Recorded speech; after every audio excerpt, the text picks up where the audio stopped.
Welcome back to Your Travel with Olivia. Thank you so much for joining me here again. Traveling with a baby. May I suggest that if you don't have to do it alone, find somebody to come with you. It will make the journey a lot less stressful for you and the baby included. I say this from experience because I'm here in the Turks and Caicos after traveling from Los Angeles, where my daughter Shamboody lives, and she brought my granddaughter, who's 1 year old, with her on her trip here to the Turks because she is on a work assignment and I'm here to help her out. And it was a great decision for both of us to travel together. You get a little bit more organized because trying to juggle everything, and think about it when you're on your own and you've got these documents, even more than what you're used to, and you've got your phone and your luggage and trying to keep track of everything. Now add in the distraction of a baby and trying to keep track of everything and making sure that you don't lose anything, baby included. It's a good idea that if you can assign one person with the documents, the phone, etc., and then one person to look after the baby.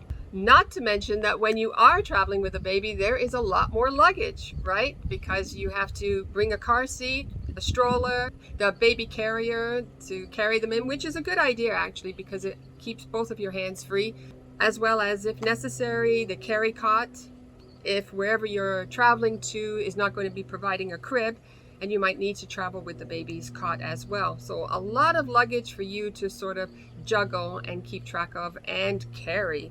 So having an extra pair of hands is definitely going to help out. So during the trip, you want to make sure in your backpack that you have the toys to keep the baby entertained, anything that's comforting for them, their blanket, their stuffed animal, as well as don't forget to have a drink. If you're breastfeeding, excellent. When the plane is taking off and when the plane is landing, it is very important to keep the baby either drinking or sucking, anything where they're able to swallow a lot, because we don't want those ears to get plugged up. And during the flight, if they fall asleep, it's good that if you have a companion, because now you can pass them off. And especially for those long haul trips, your arms do get quite tired and you're shifting in that. So you want to keep the baby as comfortable as possible so that they can hopefully get that 6, 7, 8 hour sleep that will make the trip so much more pleasant for you, baby, and all passengers included. Now, when you do reach the destination, what you want to do is you want to scan that area, because now we are looking at making sure that the place that you are going to be staying in is safety proof for the baby.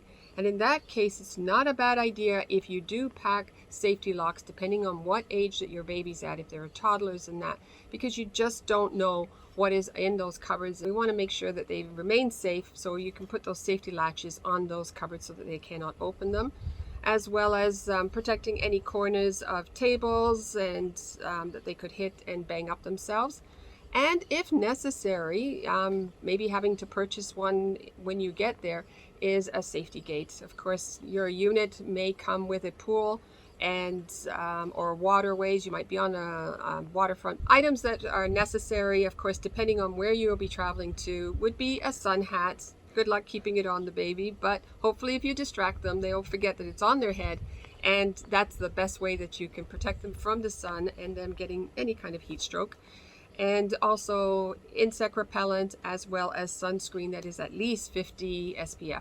All of these things have to be taken into consideration when you are traveling with a baby, and so that you can get there safe and get back and hopefully nothing happens.